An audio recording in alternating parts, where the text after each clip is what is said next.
Welcome to Beyond Your Why podcast, where we go beyond just talking about your why and actually help you discover and then live your why. You see, we believe that knowing your why, that driving force behind every decision you make and every action you take, is the essential first step to really knowing yourself. It allows you to move forward faster and have a bigger impact. If you're already a fan of the show, then you know that every week we talk about one of the 9 whys, and then we introduce you to somebody with that why so you can see how their why is played out in their life. This show will be more powerful for you if you've already discovered your why. If you still need to do that, head over to whyinstitute.com and discover your why today. It'll only take you about 5 minutes. Now, let's meet today's guest.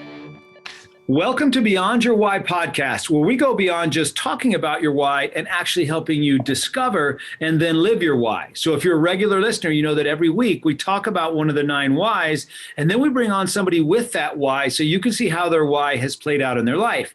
And so today we are going to be talking about the why of better way. So if this is your why, you are the ultimate innovator. You constantly seek better ways to do everything from the most mundane task of brushing your teeth to improving the rocket fuel that powers the space shuttle. You can't stop yourself. You take virtually anything and want to improve it, make it better, and share your improvements with the world.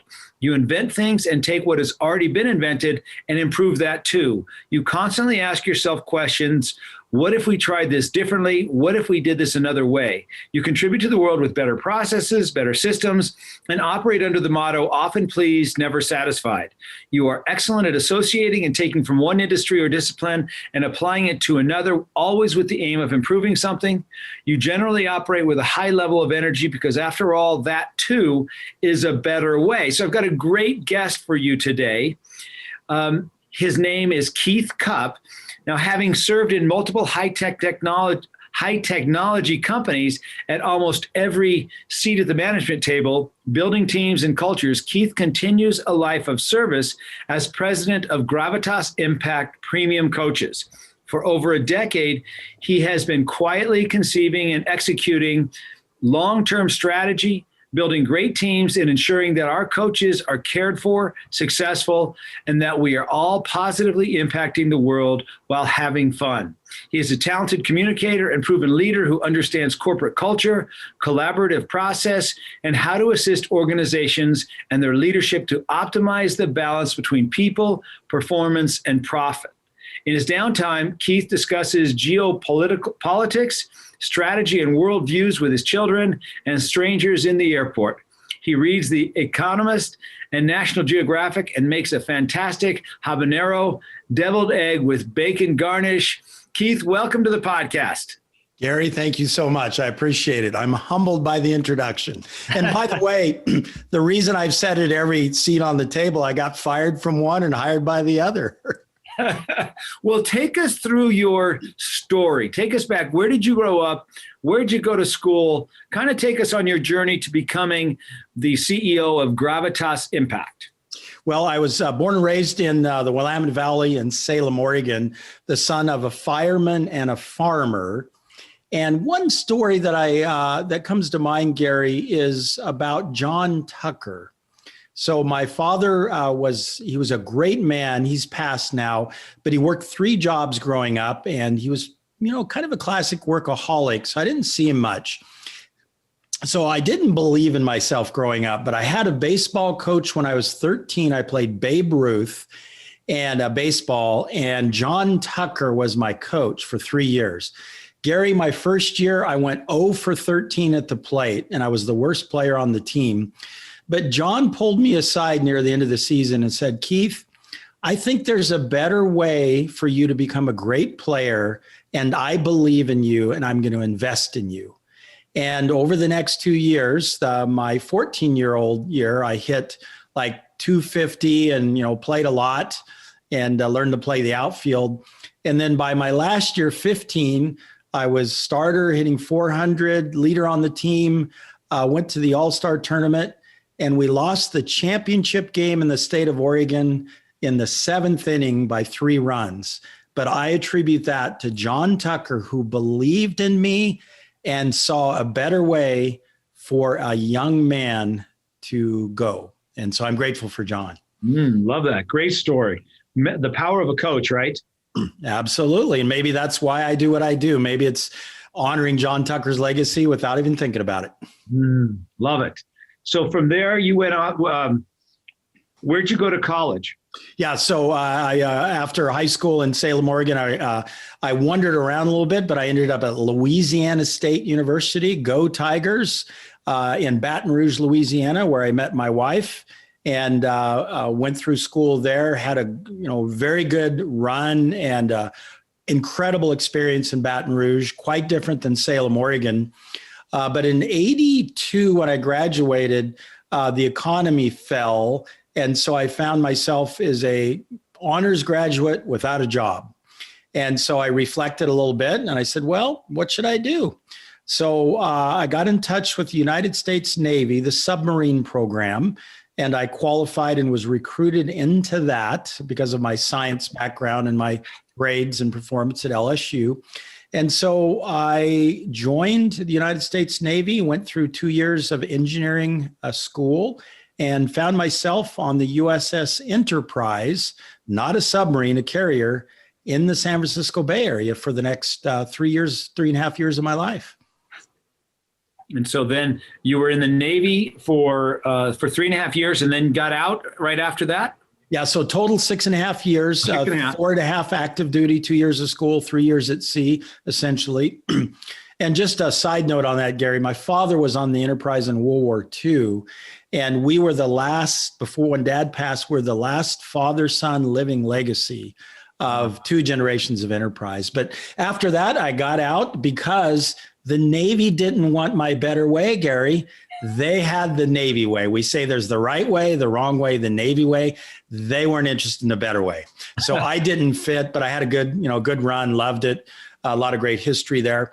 And then from there, I got out and went into business and started my business career in sales. And who was that with? That was a company called Raychem Corporation. And at the time, they were the #1 best company to work for in the United States. So I got to go to the very top of the heap of public companies and had a good run with them for 5 years. And my accounts were Boeing here in Seattle area, Freightliner Truck in Portland, and Hewlett Packard in Boise, Idaho. So great customers to work with. Learned a lot about great companies. So how did you pick that company to work for? And then what was the moment when you said, I got to get out of this? Well, Gary, in a younger year, I would attribute that company, a lot of it to ego. They were really a great company, there's no doubt, but I always wanted to be somewhere associated with #1. I don't think there's anything wrong with that, but in retrospect, there may have been a better company that I could have been a part of at the time with my career.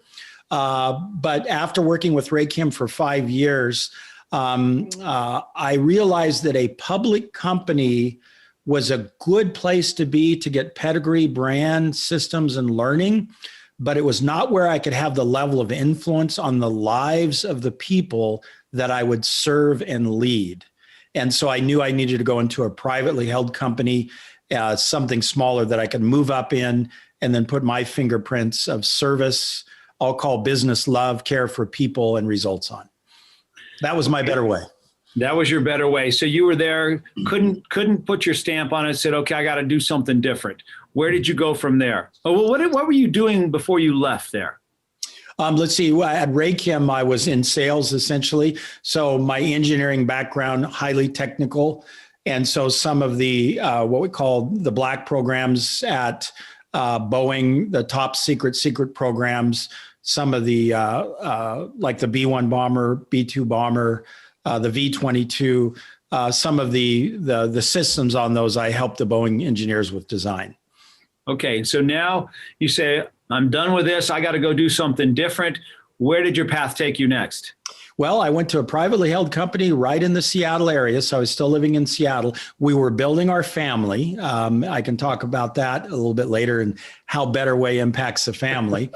But it was a privately held company, 2 owners. One was the general manager, and he was looking for a younger I will say, aggressive, energetic salesperson to help build out their territory of 5 Western states.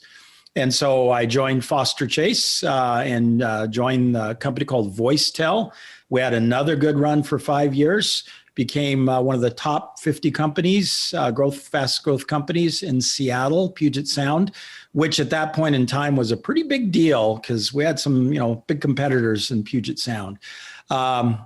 But enjoyed that run. Sales manager, general manager to ended up had the opportunity to run the company. And then we sold it to a public company and had the opportunity to shepherd that process. Okay, so then now VoiceTel has been sold. And now what does Keith do?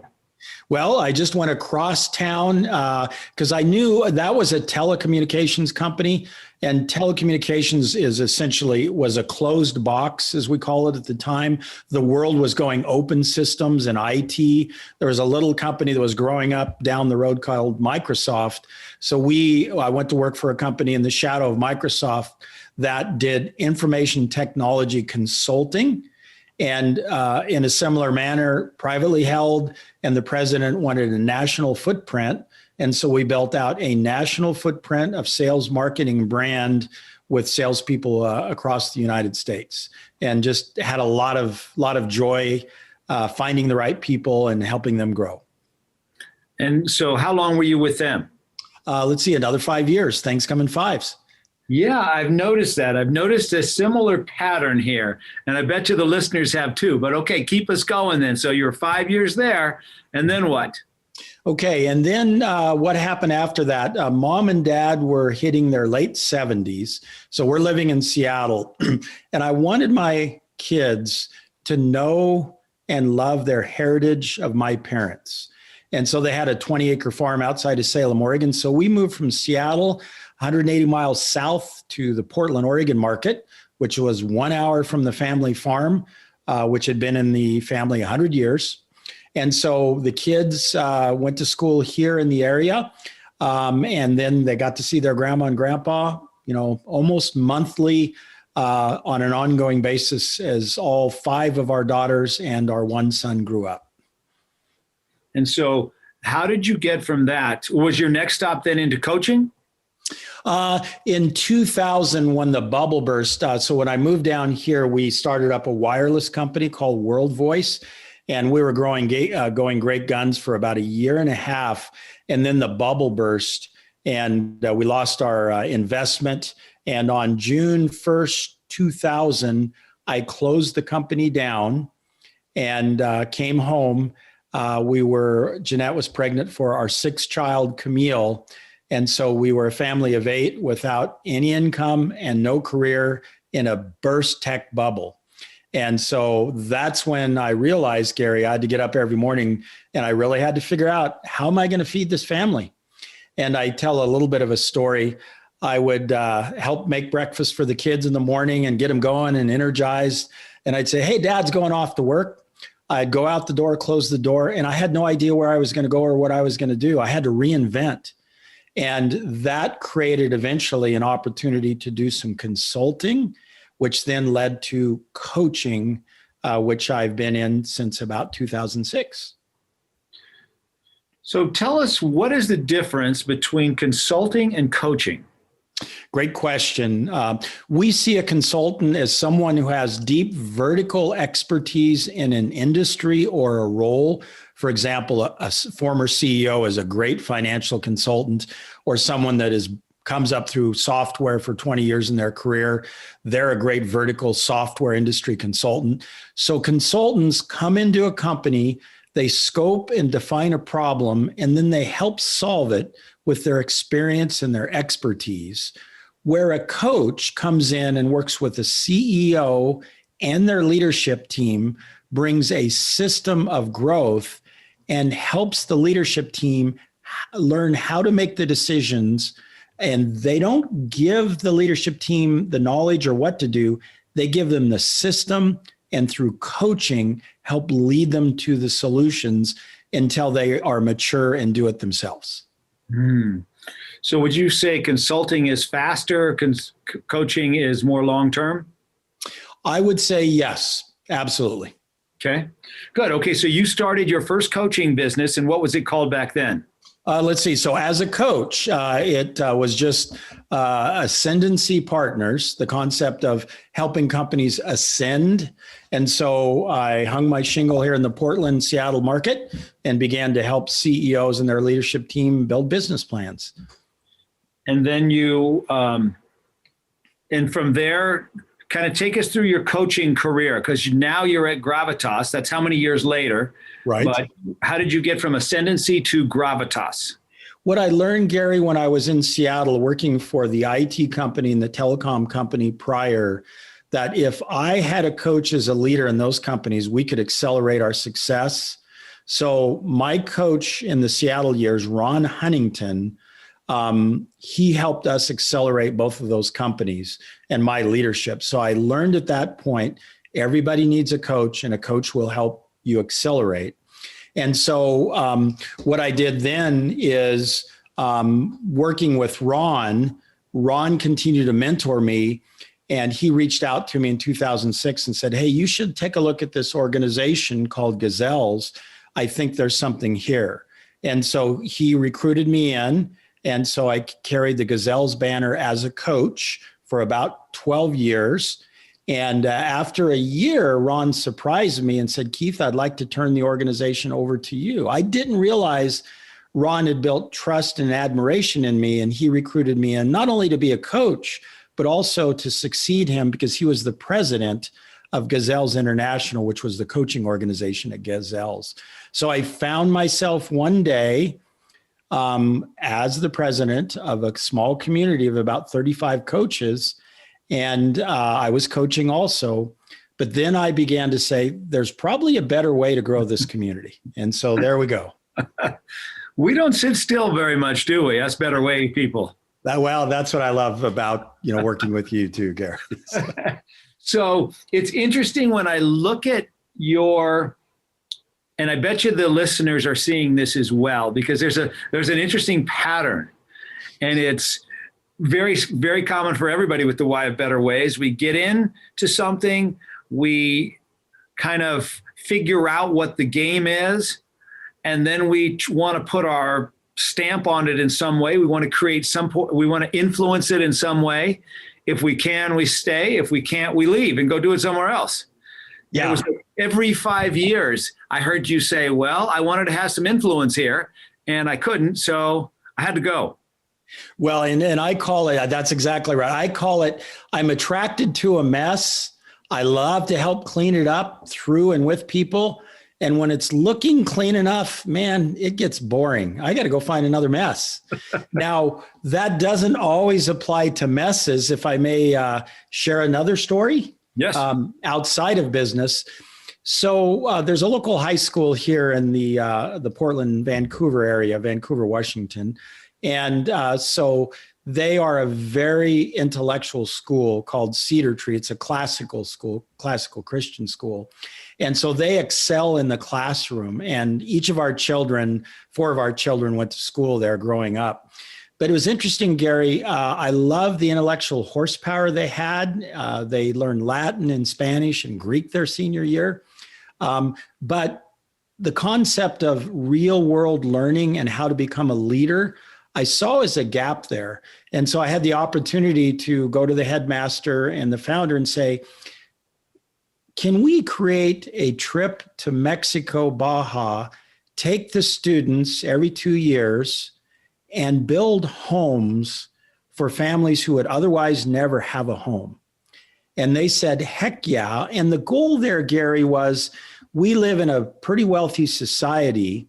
And so I wanted the students, these are 9th, 10th, 11th, 12th graders, I wanted them to experience poverty, to experience service over self, and to really be in an uncomfortable spot.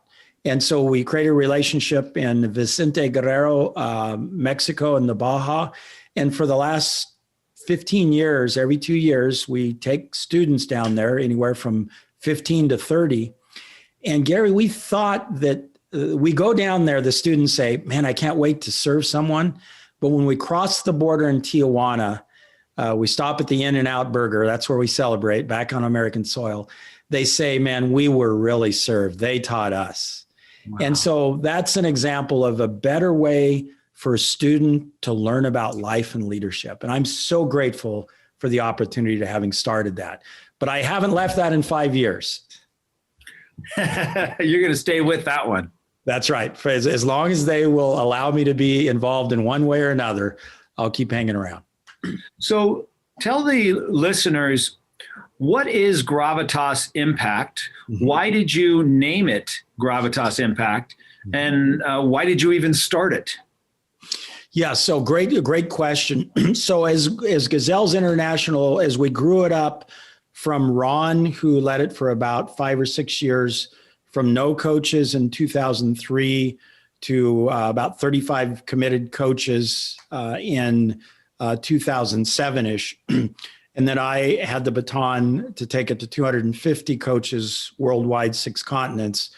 It was a great journey to learn about other cultures and people. And then in 2018, we split from Gazelles. It was rather adverse, to be authentic. It was painful. But that's when I started Gravitas.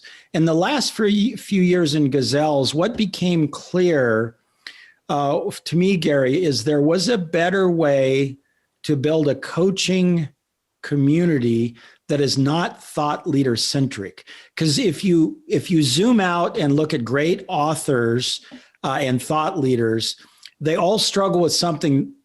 When they step off the scene, their personal brand is so strong, but they're gone, and it's hard to take that business into the future.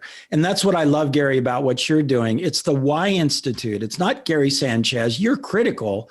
And so I saw the better way to build Gravitas as a community whose strategy is coach at the center, not the thought leader author. And so I'm relatively unknown out there in thought leader circles, and I'm absolutely great with that. I do have my first mini book coming out here in April, though, 7 Attributes of Agile Growth. But my journey is not about authorship. It's about 2 things: a coaching community where the coach is at the center, and then our just cause is creating economic freedom for families worldwide through servant entrepreneurship. So if we can help a coach, help a company that has employees with families to become free or help start up a business anywhere in the world, that is an amazing thing. So that has become our better way. If I may, just real quick, Gary, Gravitas, the root word means dignity or gravity. It has the essence of having substance of character and skill and excellence. And so Gravitas is about coaches who are often senior in their career, top of their game, high character, and very, very good at what they do, yet very humble. So, and then impact means obviously to have an impact, but so when you put the 2 words together, what does that mean to you? Yes. So where Gravitas is the strength of the coach and character and delivering results, impact is actually our core purpose for the company, is impact, making a difference together. So impact is when we help a coach go from a $200,000 a year income to $1 million a year, or they help their company go from 20 million that they're serving to 100 million. That is impact in the coach's life, the company's life. And then we extend that to our service, which, if you'd like, I'll tell a little story about the entrepreneurial project in Uganda as really the extension of our purpose. Sure. Let's hear. Yeah, tell us. Okay. So as we were getting good momentum in the mid 2010, so 2015 or so, I had the time just to think, I'll even tell this story. So I was at a local church that we attend in Vancouver with our family. My daughter, Michelle, was sitting next to me. She was, I think, preteen at the time. And we had a guest speaker from Uganda. His name is Alex Mutagabya. and he's just a really inspirational speaker. So he was speaking to the fellowship there. And my daughter, Michelle, so at the time, I'm president of Gazelles International. We've got 200 coaches, lots of resources. We're at the top of our game. But my daughter, Michelle, at the end, kind of elbowed me in the side and she said, "Hey, Daddy, he speaks funny, Ugandan Queen's English, and you should help him." And so out of the mouth of a babe, a young child, that challenged me. And for the next couple of weeks, I said, what does that mean? And so the conclusion, Gary, I was entrusted with all this resources and success.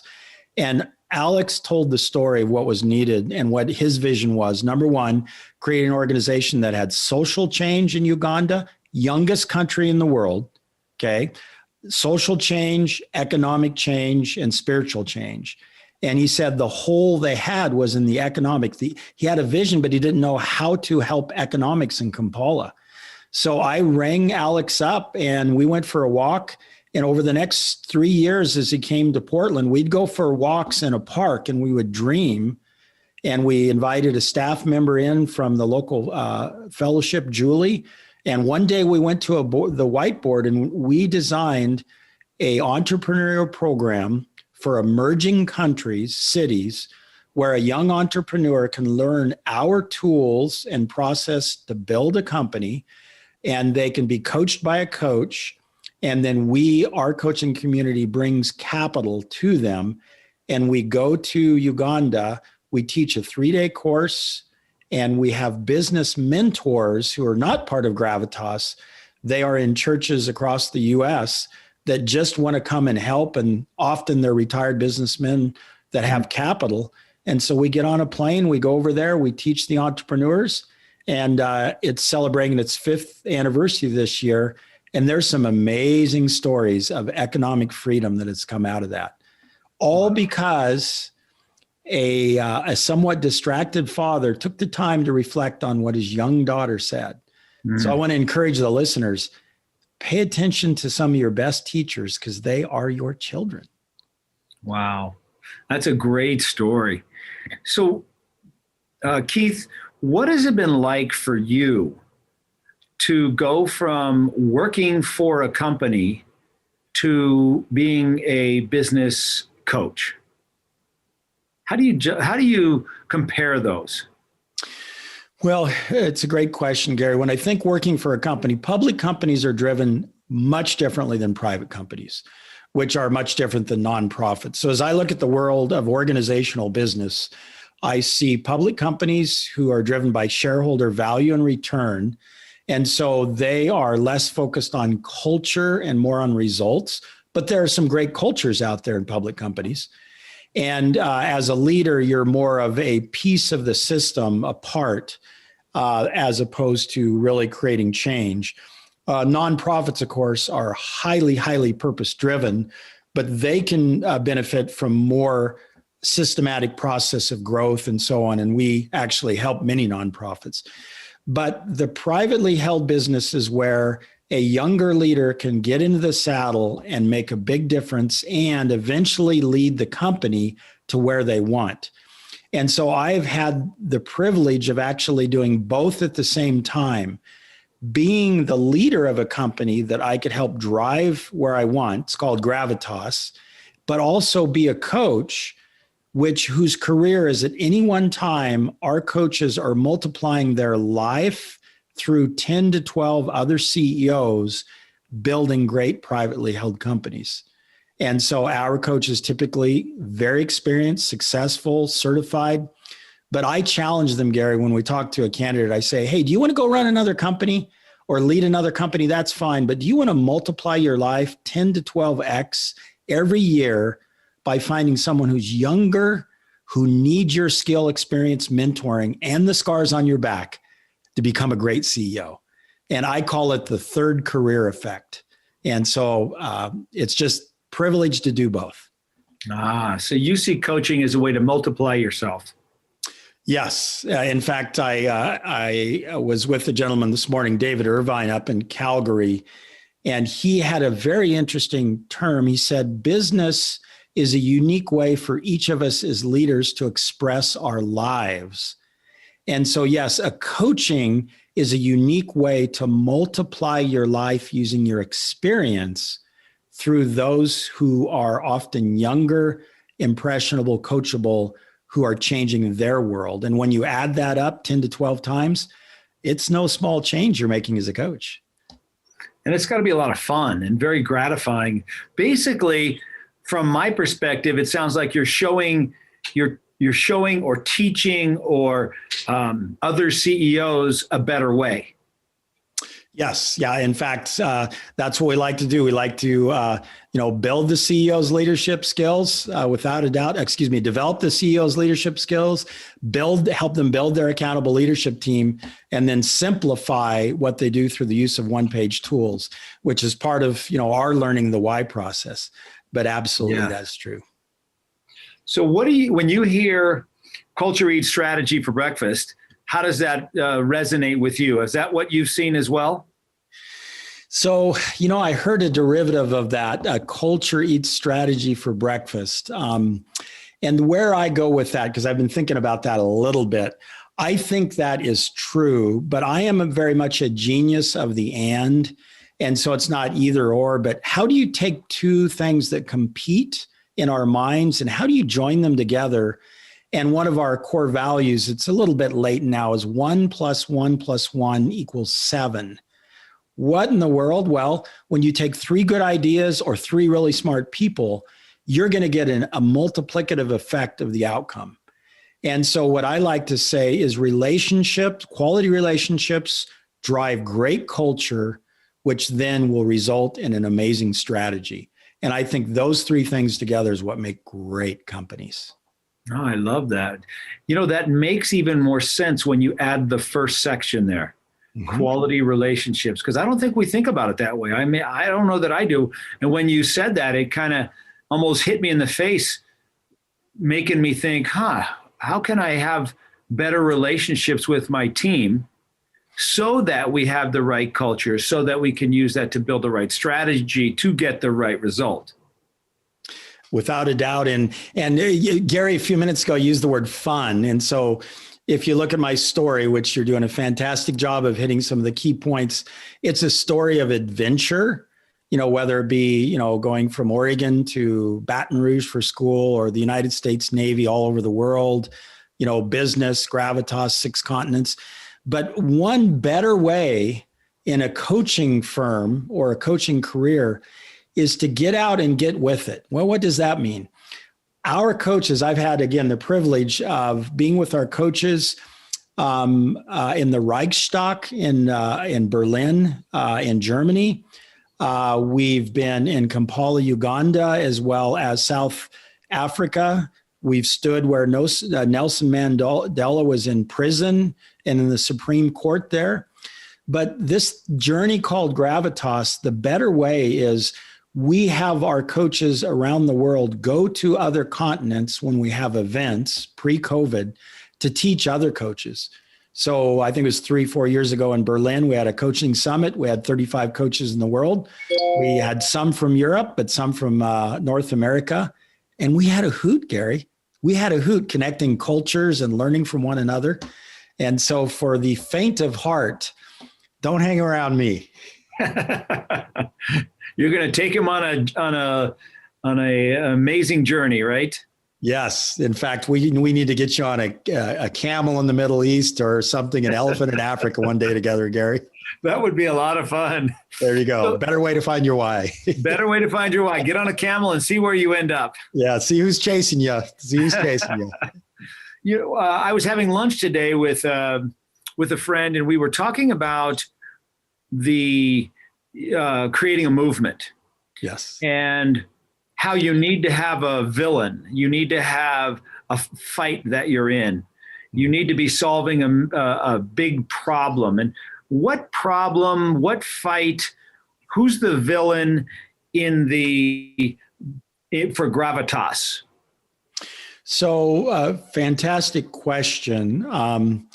The villain, interestingly enough, is the limits we place on our own mindset in a coaching career. And so we have encountered coaches who are mid-career and they're making good money, but there's a disconnect in that they're working. It's time for income. It's what we call the time trap. In order to raise their income, they have to work more hours. Okay. And they often, in the organization they're in or associated with, they're the smartest person in the room. They've gone to the top of the heap. They're teaching, but they're not being fed and they're not learning because they're at the top of the heap. And then also they've lost their way. The integration of your personal purpose, your why, with your business. And so we like to challenge coaches when they join us. We call it the golden triangle. We want you to set goals around, number one, your income that feels scary to attain. Okay, that's the bottom leg of the triangle. Then the next one is freedom. How many hours do you want to work a week making that income? Okay. And, be wise because your family is first. And then third is, what is the legacy that you want to invest some time in to build so that when you're gone, your business, your income, your time, and your legacy are integrated. And so the villain is a limited mindset in income, time, and legacy. I love that. And yeah, I bet you could use probably you do use that same triangle with your clients, with the coach's client. Yeah, the way I like to look at that, Gary, is the CEO and the coach are twins, but they're not identical twins. They're fraternal twins. So they live a similar life, but one is leading and running the company and the other is right next to them, doing a lot of the same work and learning and sharing. And so, yes, it absolutely transfers directly to the CEO. Is your business serving you? Are you serving your business? Okay. Are you building the wealth for your family and their future and your children and grandchildren? And then are you working more than 45 hours a week? If a CEO is working more than 45 hours a week, then the question is that discretionary or is that required? Because some people just love their work and they, fly through 50, 55 hours. I think you and I may be guilty of that. And then others, they're slaves to their business. So it applies directly with a little bit of nuance. Yeah, I think as you're talking, I'm thinking about myself, and I'm the first one here and I'm the last one to leave. And I have unlimited energy for what I'm doing. I mean, I couldn't every day. I can't wait to get here and get going. But I would say there's definitely more than 45 hours. I'm not sure. I don't really pay attention to it, but I don't know what else I would want to be doing. This is what I want to do. And it's so much fun for me. Now that I'm not doing dentistry, this has just been wonderful. And I can imagine you felt that same way and still do probably with Gravitas. Well, very, very much. And yet my role is and needs to change somewhat, where it's one thing to be the leader, but the higher calling eventually is building the leaders that come after you, whether they be coaches or within Gravitas or even in our community here or in Kampala. So increasingly, my better way as I pass through 60 into the next decade is not being out front, but being behind the scenes to find the right people to help them enjoy and find a journey and a privilege that I've found. And Gary, I don't want to over publicize this or there is a lot of scars and failures and errors on my journey, both, in the business, outside the business, and so on. And yet it's been a privilege, just to get up every day and take another shot at it. When I wake up in the morning, I throw my legs over the bed, I put my feet on the floor, and from a little town in Southwest Washington, we can impact the entire world through economic freedom and families. Boy, what a privilege. I love that. That's awesome. Have you had a coach yourself? I know you did. You had your baseball coach, but have you had a business coach yourself? Boy, have I. What do I mean by that? Yes, I have a coach now. In the last 10 years, I've had a very specific coach for Gravitas and for me as CEO, because a coach not only helps the CEO, but the leadership team in building the business. But the reason I laughed a little bit, our entire community wants to be our coach too. And so one of the challenges I talk to our community pretty regularly, and many of them have a better way. And so it's hard to, reconcile 75, 80, 100 people giving you a lot of ideas. I drive my team crazy because I get these ideas from all these coaches, and then I need to slow that down a little bit. So for those of us that are listening that have never had a coach, can you tell us what it's like? What is it like to now have a coach? Okay, I don't have one yesterday. Today I have a coach. What is that like? What is the benefit to me? What is the excitement? What does that feel like? Let's see. So a few things. There are high performers listening in right now that are doing well. And then there are folks that are probably struggling. And Gary, you and I have probably been in both of those places in our life. But for either of them, what a coach is going to do, it's going to help get the great ideas as well as the head trash out of your head in front of you and dealt with. And so that's one of the big ones, is getting the mental mindset limits and the great ideas out in front of you with someone who can draw them out, and then take off the weight of the head trash and create the vision of the ideas. So that's one thing.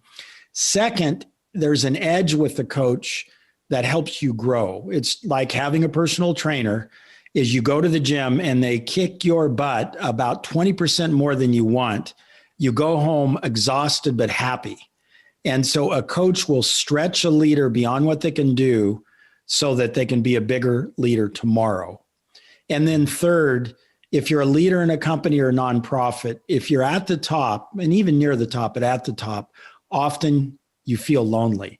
And so a great coach can be a mentor and help solve the loneliness, which sometimes creates dysfunctional life situations.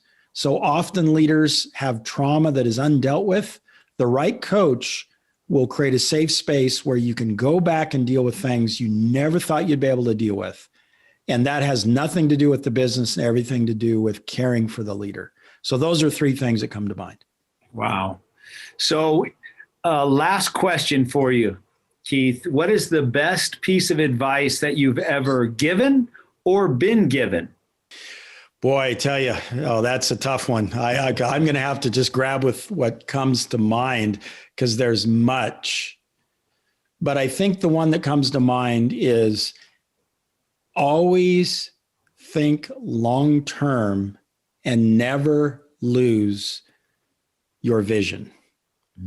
And so having led a family and a company through two major recessions, 2000, 2008, always keeping your eye on the horizon of the vision and never losing that and staying true to that is so very, very important.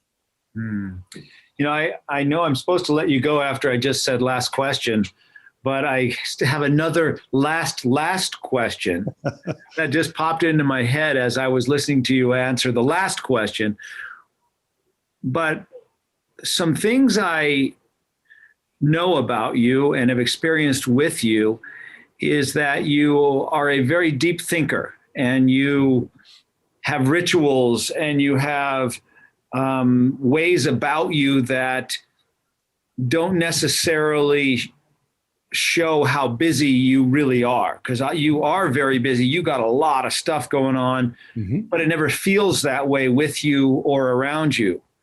Even just what you told me about your house, when you left your house that you just moved out of and moved into another house, and the process you went through in letting your house go, wasn't the sign to me of somebody who's too busy to experience life. How have you been able to do that? Yeah, boy, again, fantastic questions. I want to reference a book called The Power of Moments by Chip and Dan Heath as I share this. And so for some reason, I feel I've been gifted with the desire to create powerful moments in life that are memorable, emotional, and inspire people to do something great, to find their better way. And I don't know why I have that, but that's part of my journey. I will share one that's an example of this, which is really important to me. So my father, who served in the Navy also in World War II on the USS Enterprise I mentioned, he 2.5 years ago was struck and killed out in front of our farmhouse outside of Salem, Oregon. So we lost Dad in a moment. And so I made the commitment to my family that I would bury his ashes at sea. But I had a good friend, my mentor, Ron Huntington, I mentioned earlier. He called me after Dad passed and said, Keith, we're going to go to Iwo Jima because your dad served in the Navy at Iwo Jima in World War II. And we're going to say goodbye to your dad, right? And so COVID put a year's brakes on this, but next October, it looks like now, we're going to fly to Honolulu and then Iwo Jima, and I'll have my dad's ashes.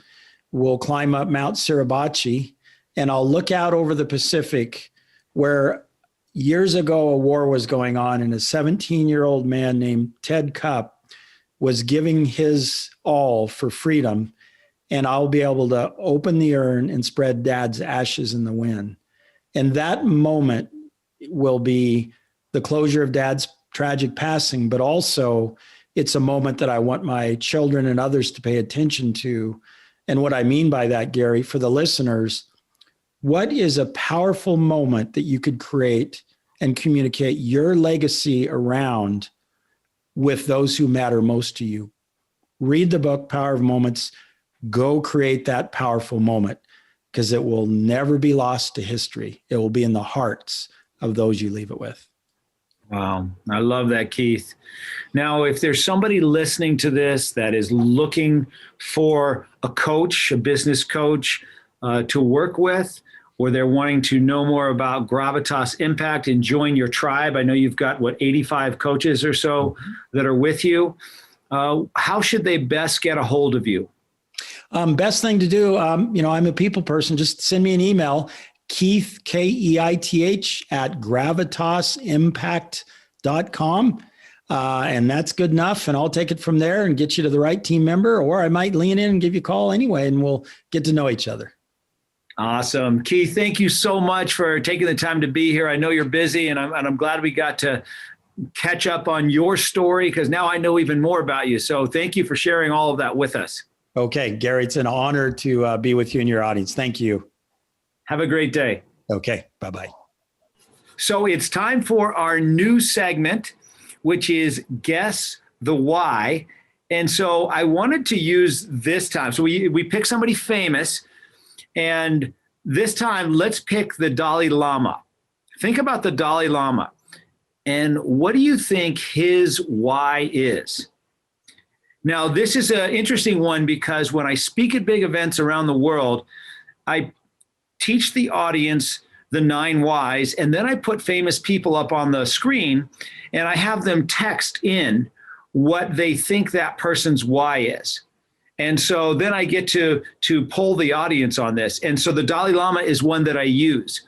And so most people think that the Dalai Lama's why is trust, to create relationships based upon trust, to be that trusted source. Second most that comes in is contribute.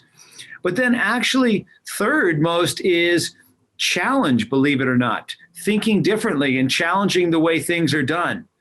And so those are the top 3. I also believe that it's probably trust, because the relationship is so important to him, the way he speaks, and being open and honest. So I think it's trust, but those are the top 3. What do you think the Dalai Lama's why is? Now, if you have not yet discovered your why, you can do so at whyinstitute.com. Use the code podcast50, and you can do that for half price. Now, if you love the Beyond Your Why podcast, and I sure hope you do, please don't forget to subscribe below and leave us a review and a rating on whatever platform you are using to listen to our podcast. Thank you so much for listening, and I will see you and hear you and be with you next week. Have a great week. I really hope you enjoyed today's episode and that through today's guest, you heard how important it is to know your why and how impactful it can be in your life and the lives of those around you. Be sure to head over to whyinstitute.com and discover your why today. Remember, the more you know about yourself, the more you'll know about others. I'm Dr. Gary Sanchez, and I'll see you on the next episode.